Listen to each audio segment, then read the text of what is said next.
talk about the state of the game and get into a lot of issues about the game of basketball. It'll be real interesting to hear the best player in the game comment on. That's right, I say he's the best player in the game. I love you, LeBron. You're a baller. D-Wade, love you too. I love all of y'all. But Kobe's a bad boy, you know. We'll be right back in a minute.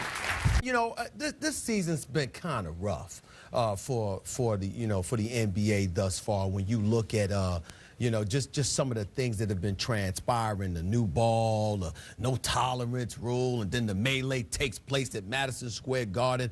I mean, are you concerned at all about the game itself and its image right now in terms of how people perceive the NBA itself and the athletes that play in it? It's always a big concern. It's always a big concern because, when we leave the game, we want to make sure we leave the game in a better place than it was when we inherited it. Mm-hmm.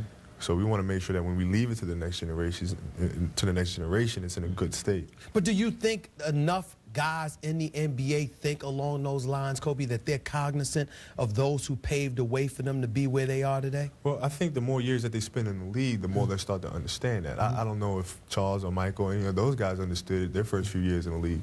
But the more time you spend in the league, the more you start understanding the aspect of the NBA and what it encompasses. Are there enough guys around to teach these guys what they should know about what the league once was and how it's the responsibility of today's players to really carry on that tradition and that legacy? I think so. They have a lot of players come back and speak to us and tell us about the NBA and what it meant to them and how they try to pass on the torch, if you will, to us.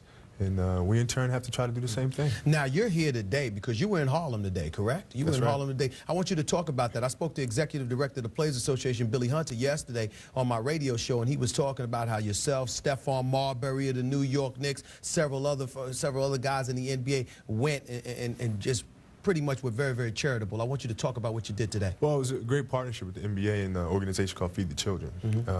We actually fed 10,000 families today in Harlem. Wow. Miracle on 138th Street. And it was a beautiful event. And we're just blessed to be there. Because I don't think any of us, when we first picked up a basketball when we were kids, ever dreamed that this game would be able to help and inspire many people out there. So it was a blessing for us to be there. It was a beautiful event, and hopefully we have some more.